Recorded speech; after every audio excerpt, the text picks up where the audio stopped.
ani fayyee hojjedheen fayyine. Fayyina immoo narraa fudhatamu hin qabu jedhe. Waanuma tokko kara garaa haasofne wabiin na dhagaare yoo ta'e. Yohaannis boqonnaa 10:28 kanan jedhan fayyinni keenya kondiishinii keenya irratti hin taane Waaqayyo harka jiraachuu isaa agarsiisa. Waaqayyo hojjetee nuu kennuu isaa kan hin diigamne, kan nurraan fudhatamne, kan hin banne ta'uu keenya agarsiisa. Deebisee Waaqa nurraa fudhata hin jenneen. Hin jenne akkas. Yohaannis boqonnaa 10:28 immoo qo'adhu wabii irra deebi'i yoo barbaadde. Ati nurra biyya gaarii jirta. Kitaaba Amazon irraa bitachuu dandeessa. Koomentarii hedduu argachuu dandeessa. Nuuf iyyuu nu ergite dha abdadha kitaaba. Versii kanarratti jechuun anaaf tolsobuu nu barbaachisu. Anamma paasterii baay'een kabajaa. Anaaf tolsobuu nu barbaachisu. Ani kitaaba koomentarii hedduu na bukeera. Versii kana dhaqii qo'adhuuti namni fayyina isaa hin dhabuudhaan jedha yoo ta'e irra deebi'ee namana. Kani Kalviinii haa ta'u, kan Luuteraan haa ta'u, Angilikaanii haa ta'u, kan Rifoormii, Ivenjelikaals kan ta'e koomentaariin hojjetame kanarratti even dispensationalismii haa ta'u isa nuuni fudhanne sana.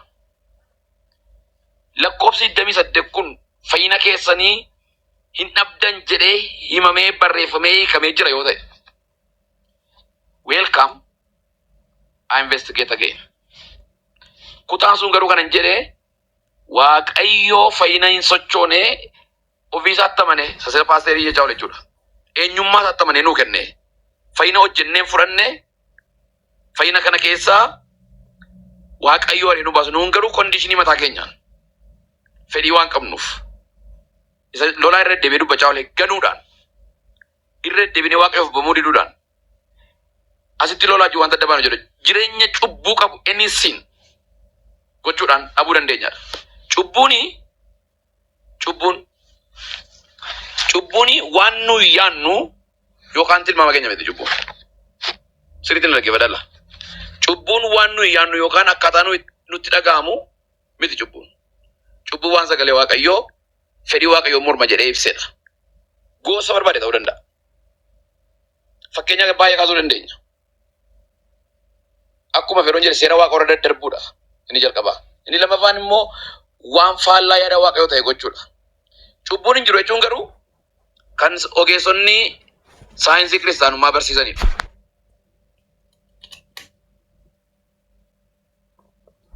Cubbuuni waan Waaqayyo dhowwe hojjechuu jechuudha.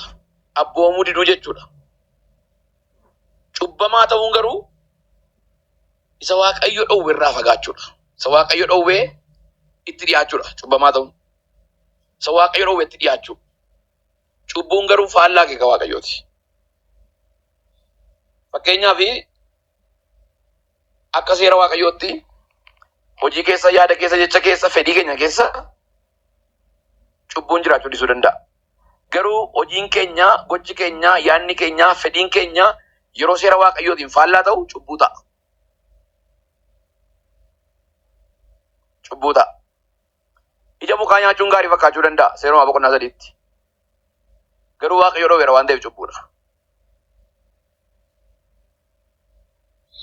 Saa'olii mootii Agaagiin Amaaleqoota balleessee inni garuu booji'ee waan babbareedaa qopheessee fide yeroo dhufu nama ho'a qabeessa, nama amantii qabu, nama Waaqayyoof yaadu fakkaachuu danda'a.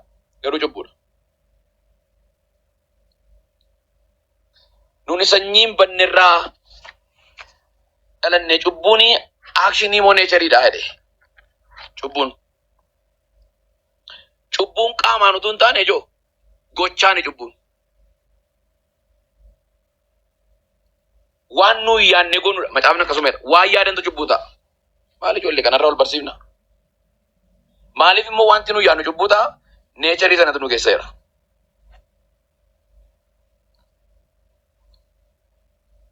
Nu keessaa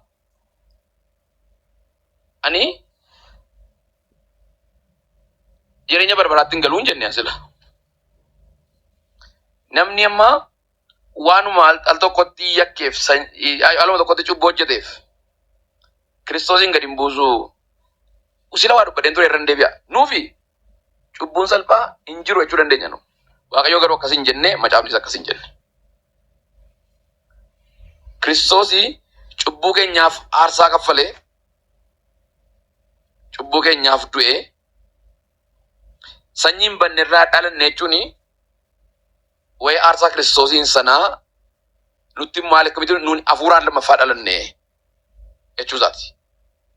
Daagimma walad maalannu lammaffaa dhalachuu hafuuraan. Inni lammaffaa dhalanne sun immoo sanyiin banneerraa dhalanne jechuudha. Akka jechuun garuu hin baddan jechuu miti. Waa'ee dhaloota keenyaa zaayira. Isa Paaster Olaansela Efesoon irraa dubbate. Duunee turree Waaqayyo du'aa nu kaasee jireenya nu kenne. Du'aa nu kaasee jireenya nu kenne. Kennaadha. Fayyinni. Kennaadha. Amma waan nuun jechaa jirru faallaa akeeka Waaqayyo. Faallaa yaada Waaqayyo. Akka garaagaraatti yoo haasaa irra ta'e illee. Waan Waaqayyo hin barbaanne, waan Waaqayyo hin jaallanne, namni kam ana dabalatee hin godha yoo ta'e, Waaqayyo wajjin firooma hin qabu jechaa irra. Malee waa'ee kiristiyaanummaa dhugaa hin keessa hin jirru, nuni abdii hin qabnu, anama mootummaa Waaqayyo keessa hin jiru hin jenneen. Keessa hin jiraa'uun haasaa irra. Keessa hin jiraa'uun jireenya koo kennee, yeroo koo kennee itti du'aa jira. Ina wata ere nduka ira.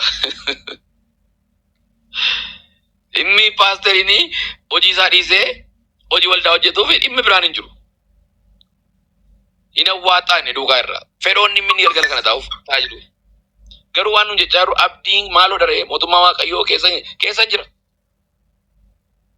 Garuu maal jechaa jirra nuni kondiishinii keenyaan isa Waaqayyo nu kenne dhabuu dandeenyaadha. Haala keenyaan. Akka jechuun garuu dhiirersii fi siiniin garaagara. Ilaa waa baddaa. Dubbii lolaa gara namatti eegaa. Dhiirers and the scene is different. Tarii lolaa dhiirersii haasaa olee fudhadha malee ani siinii haasaa olee fudhadha. Dhiirersiin jiru. Dhiirersiin jiru. Fakkeenyaaf amma ofiin silee aluma tokko waan sobneef abbaan amantiin ni jedhame Abrahaam al tokko sobeera. Ada mana aku mi dobletti kok dia deh.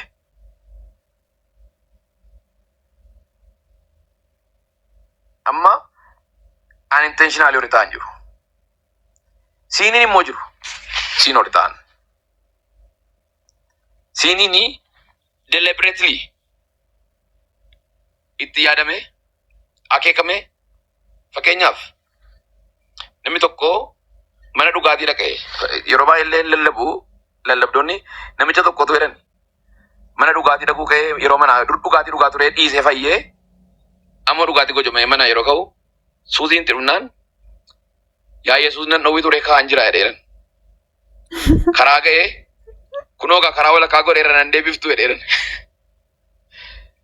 mana dhugaatii dhiyaatee wayyoo ol seenuuf hin jedhan diddee Yesuus jedheeran mana dhugaatii ol seenee dhaqee gattaa'ee wayyoo innowwitu kunoo naa buusuuf itti jedheeran buunaan dirgimitti godhee dhimma keeti gaanan nu ga'e.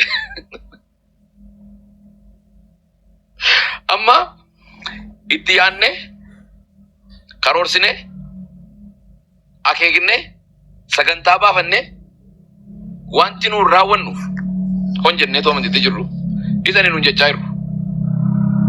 Tarii paasterii isuma haasa'edha. Waa'ee adabaallee yeroo booda dubbadha. Paasterii fi booda yeroo laannaa isa nu ibsuu qaba waan ta'eef amman dubbadhu isa. Amma itti yaannee karoorsinee sagantaatti baafannee karooratti baafannee wanti nu Waaqayyoon gaddisiifnu hundumti isaa fudhataman qabu. Fayyina keenya iddootti neegu dhugaa dubbachuudhaaf. Waaqayyoo amanamaadha fayyina keenyaaf. Nuyi garuu amanamoo ta'uu dhiisuu dandeenya. Kanaaf Phaawulos maal jedhee yoo nuyi amanamoo ta'uu dhiifne inni garuu bara baraan amanamaadha jedha. Yoo nuyi isa ganne innis nu gana jedhe. Yoo nuyi isa dhiifne innis nu dhiisa jedhe. Waaqayyoo garuu amanamaadha. Nama dhiisuus hin danda'a Waaqayyo. Nama dhiisuus hin danda'a. Nuuni isa ganneen na Waaqayyo humnaan ofitti nun harkisu. Amma wanti nun yaadachuun nurra jiraatu. wanti nun beeku nurra jiraatu waa'ee fayyinaa irratti. Tokko fayyina nun hojii keenya hin arganne garuu hojii keenyaan fayyina keenya diiguu dandeenya. Fayyina keenya hin diinne jechuun hojii Kiristoos fannoo irratti hojjete barbadeessinaa zeeroo goonaa jechuu miti. Nuuni achi keessaa jireenya nuu kenname sana yeroo baanu fayyina sun hin bade jechuudha beeka. Fakkeenyaaf waa'een sila kaase tokko waa'ee obboleessa keenya amanee tokko namni tokko nu ka'ee Musliima yoo ta'e qalbii diddiirrata miti ijoollee irra deebi'ee amana malee. Namni tokko yoo waaqeffataa ta'e qalbii diddiirrata miti. Deebi'ee dhufee akkuma jalqabaatti amanee irra deebi'ee barumsa amantii cimsannaa barata. Nun immoo kufuu dandeenyaadha eeyyee kufuu dandeenya nu. Amma nu waa'ee kufaati miti kan haasaa jiru nun gaafatinaa gaaffii akkasii. Namni dadhabuu danda'a jechaa jirra. Garuu namni yeroo dadhabu namni deebi'uu qaba.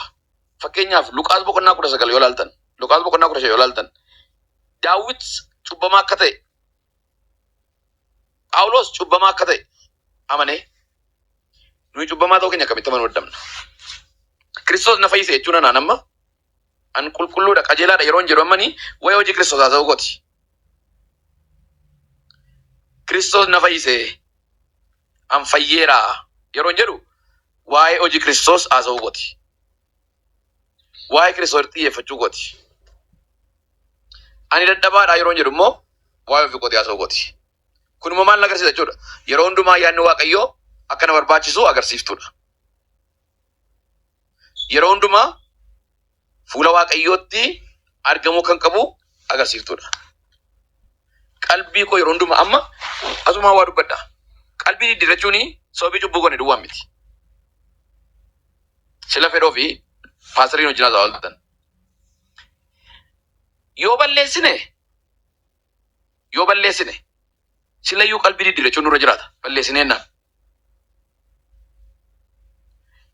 Sababii qalbii diddiirranneef immoo Waaqayyoon nutti araarama malee gatii hojii keenyaa nu dhowwata miti.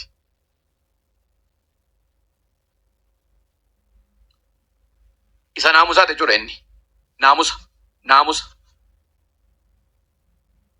Isa naamusaati.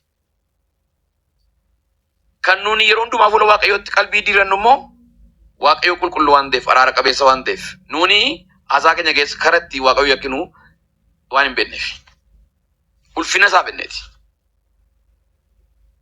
Kabaja Waaqayyoo fenneeti.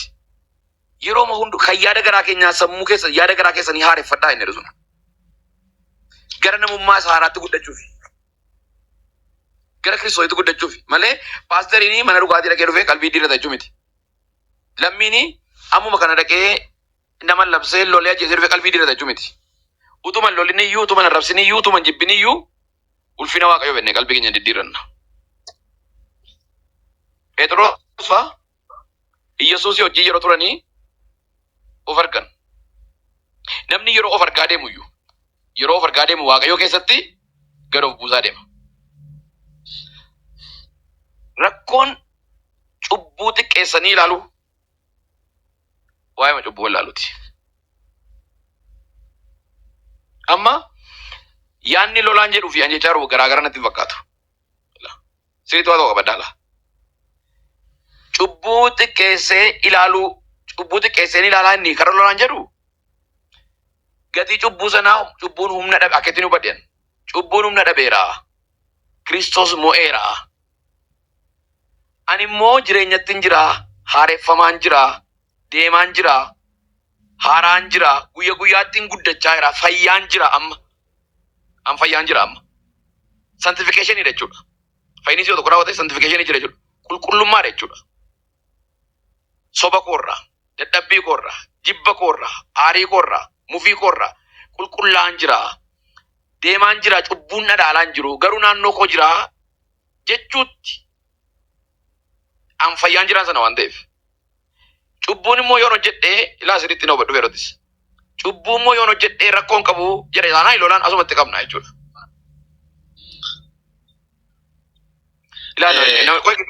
Gidduun galiin Ifama. Giddu galuun irra jiraata. Qoy waan tokko nan fita kaa san dubbachuu fedhe. Cubbuu yoo hojjenne immoo qoy nan fita. Nan fitaa koyi. Main fita. Koyi Lammi. ibiddi kuti waan jedhu yoo dubbate deebi'uu danda'a waan ta'eef koyi. Ish. Cubbuu yoo hojjenne immoo akka barbaannetti yoo jiraanne rakkinan qabu gatiin cubbuu xinnoodha yoo ta'e kun dogoggora. Kana jedhe kaanni. Kana jedhe kaanni. Akka jedhe taanaan ani waliin galu. Atama istaandii qabaadhu laa. Lammi istaandii qabaadhuuti istaandii kee haasa'e. Istaandii kun haasaa dabara. Sirti Siyaasa. dhaggeeffadhu fedho. Indeedha sirti na dhaggeeffadhu gaa. Cubbuuni xiqqeessanii ilaala jechuun akkanitti xiqqeessanii ilaala jechuun guyya guyyaatti haareffamaa deemu cubbuu jechaa yeroo aqimiin kee guddachaa yeroo deemu dandeettiin cubbuu jechuu keetii guddachaa yeroo deemu waaqayyoon fakkaachaa yeroo deemnu cubbuu dhiisuu keenya agarsiisa yoo ta'e sirriidha. Garuu immoo cubbuu jechaa cubbuun rakkina hin qabudha yoo ta'e namni piroobileemiin namicha bukkeedha. Piroobileemiin barsiisa na bukkeedha. Astamiroo gaanoo chiggiru. Cubbuu jechaa cubbuun rakkina hin qabudha yoo ta'e. Cubbuu moo jechaa cubbuun hin jiru jechuun cubbuudha fedhoo. Cubbuu jechaa cubbuun hin jiru jechuun iyyuu cubbuudha. Garuu fakkeenyaaf anama cubbuu hin hojjenne jira. Ati cubbuutu hin hojjenne jira. Cubbuunuun immoo hojjechuu dandeenyu immoo jira. Humna qabaachaa yeroo deemnu yoo ta'e fayyaa irraa haareffamaa irraa ta'a isaaf yoo ta'e. Garuu namni tokko cubbuma kee jiraate kosima kee jiraate iddoo waaqa hin jiraanne jiraate cubbuun rakkina hin qabu cubbuuni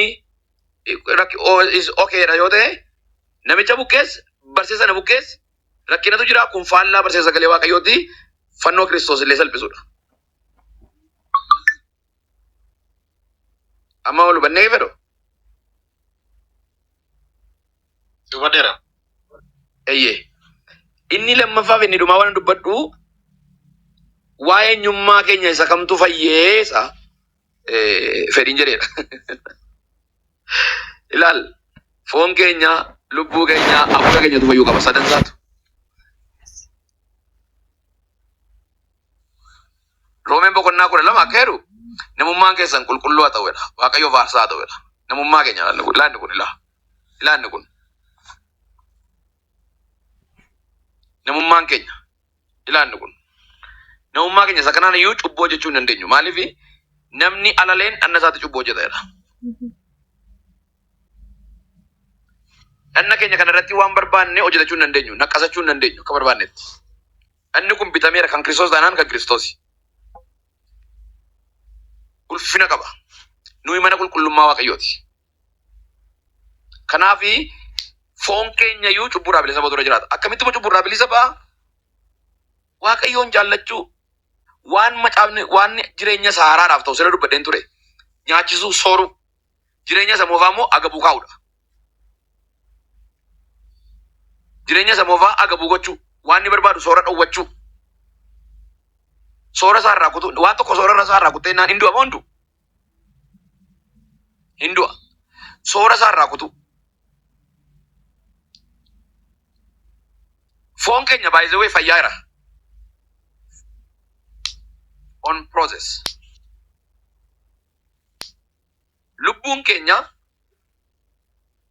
hafuurri keenya isa lammaffaa Qorontos boqonnaa 7 lakkoofsa 1 keeru waan dhagna keessaniif hafuura keessan xureessu irraa of eeggadhaa jedha. Kanarra darbii dubbiin ni jiraate fakkaatu. Dhagna keessaniif hafuura keessan kan xureessu. Cubbuun kaataagorii hin qabu dhiiroo. Hafuurri sin xura. Foonni sin xura. Kanaaf iyyuu Phaawulos maal jedhe yeroo Tesalonikeetiin guyyaa gooftaan keenya Yesuus Kiristoos deebi'ee dhufu sanattidha. Foon keessan, hafuurri keessan, lubbuun keessan mudaaf dirmamuu kan godhanneef nan kadhadhaa jedha. Gooftaan maal keenya fayyadare?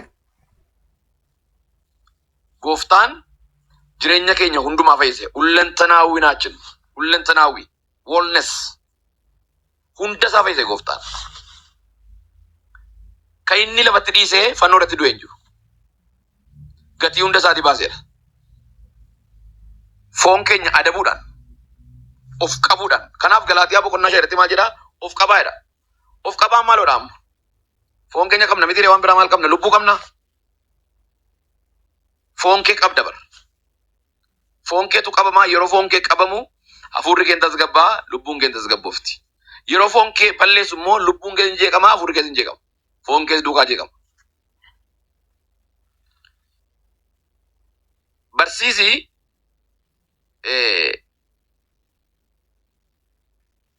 waan gara fakkeenyaaf namni al tokko fayyee barsiisa nuyi furanne gaa gali. Namni foon isaatu cubbuu hojjeta malee hafuurri isaa cubbuun hojjetu jedhamu soba dhugaadha. Soba. Soba. Fooniif lubbuuf hafuura gargar baasanii wayii cubbuu irra taasisuun የማይሞክር ነው. Kuni istirii waldaa keellee hin jiru. Barsiisonni baay'een illee kanaaf awwaggazamaniiru. Fooniif lubbuuf hafuurri oluma duukaa balleessu. Adda addan ba'an. Faankshini isaan godhan garuu walitti hidhataadha. Kanaaf maal jechuudha amma ani inni sirriin addana jiru mirga waaqayyoon jira. Inni mana addana jiru foorjirii isa jedhan sana ta'a jechuudha. Namoonni wayii cubbuu yeroo haasa'amaa jedhu ani inni sirriin addana jiru jedhu. Ani inni sirriin eenyummaan koo keessa dhokateera. Kan amma cubbuu hojjechaa jiru anas addana jirudha. Eenyutu buddeen nyaata ree? Ana. Yoo cubbuu hojjete ana hin beeku. Ana miti jedhu. Amma wanti kiliiriyaan sila paaste doolaaraa fi yeroo kennaa fedhe tokko waa'ee hafuurri keenya foon keenya hojjennaa hafuurri keenya miidhamu seedhu irratti yeroo biraa laannee fi waan dhumdhaan barachuu barbaaduuf kiliirii ta'uu qaba. Kiliirii ta'utu irra jiraata. Garuu namni hafuurri isaas foon isaas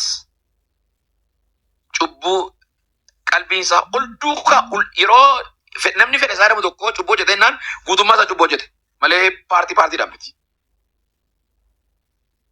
Lammii namni jedhamu tokko yoo yakke guutummaa isaatu yakke waaqayyoon. Yoo fayye guutummaa isaa fayya. Eeyyee fayyineerra. Akkamitti fayyineere?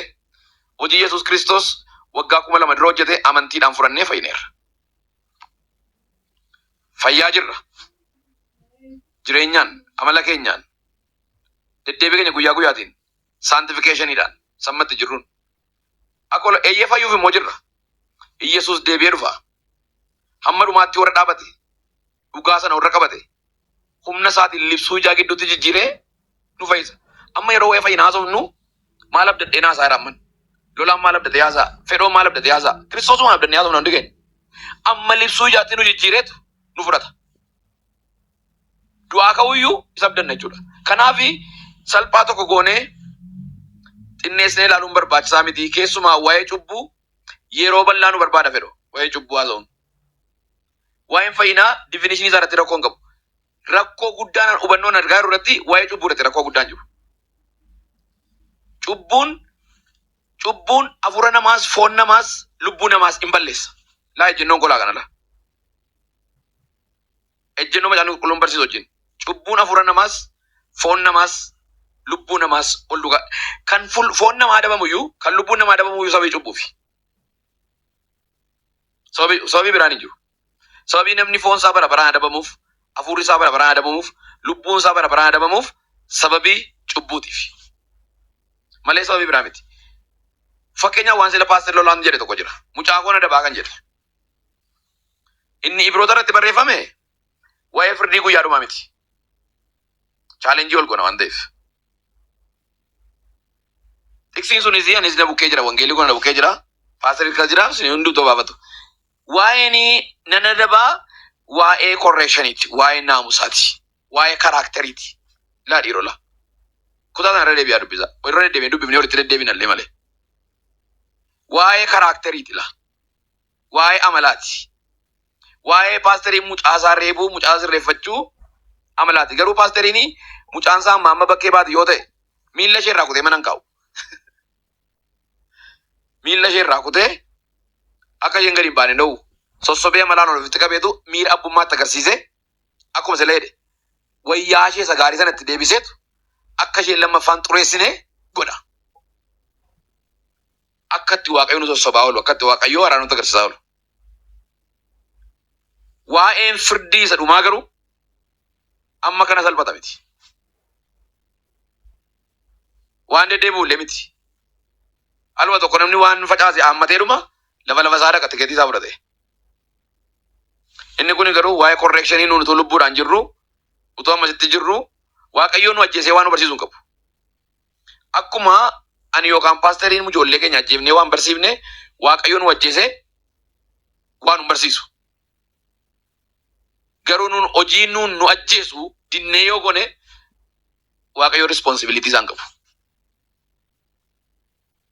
Responsibility hin qabu. Karakteriin garuu murteessaadha. Ilaa hubadhaa laadha dhiiroo. Amalli jireenya kiristaanummaa keessatti baay'ee murteessaadha.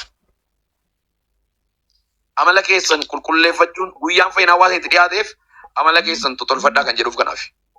Amala amma fakkeenyaaf dhuguun, ejjuun, sobuun, hatuun, maqaa balleessuun karakteriidha beektu.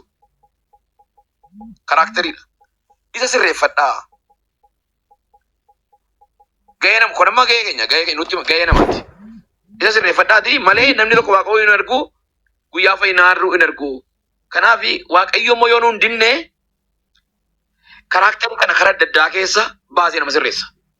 Rakkinaan haa ta'u, dhukkubaan haa ta'u, ol ka'u karaa garaagaraa karaa nuun hin beekne daandii Waaqayyoo irra nama sirreessu hin beeknu garuu karakterii namaa sirreessa. Anamma karakterii itti sirradhe qaba dhugaa dubbachuuf. Paasteriin akkuma kana. Garuu karakteriin tokko tokko kan nuun ganaa sirrannu ammas jirannu keessa. Kana dhugaa kana kaaduu hin barbaachisu. Karakterii kana immoo sababii qabuu fi Waaqayyoo paasterii isa ajjeesee hin beeku na ajjeesee hin beeku. Garuu immoo karaa sagalee isaatiin nu barsiisa Waaqayyo. Karaa koo paasteriitti dubbata, karaa baasaniitti dubbata, karaa feerroonitti dubbata. Yoo dinne garuu amalli keenya nu ajjeesa. Yoo dinne amalli keenya nu fudhatee ba'u waa lixa. Kiristoos irraa qaxii nu kuta. Waaqayyo wajjin wal nu dhabsiisa. Isaas immoo maal jedha? Warri amalli isaanii manca'ee Waaqayyoo hin arganidha. Amallii fi amantiin baay'ee gargar waan fakkaataniin itti fakkaatiin. Sagaagalummaan maayin? Ejji maayin? Amala miti. Kuni waan waldaa keessatti hin barbaachifne sagalee Waaqayyoo irra deddeebi'ee ifatudha. Yeroo taa'anii maal ta'a jechuudha? Hafuura namaa miidhaa deema. Hafuura namaa balleessaa deema. Yeroo hafuurri namaa miidhamu immoo lubbuun namaa hin dhiphatti. Yoo namni irraa deebi'uu didee mataa jabaate Waaqayyoo guyyaa firdiif nama qopheessa, nama ka'a. Innaa fayyinni keenya salphaatti fixeera jechuudha. Jalgana nu batinaa warreen argeeffatanii fayyinni keenya inni Waaqayyo nuu kennee, inni Waaqayyo paaster gammeef kennee, anaaf kennee, lolaaf kennee, fedhoof kennee kanuma salphaatti fudhatamee kaa'amu miti. Harka Waaqoo keessatti amanamaadha, eegamaadha. Nuni garuu salphaatti kondishinii keenyaan gannee deemuu dandeenya. Giiftiidha waan ta'eef jechuudha. Eebbifamaa.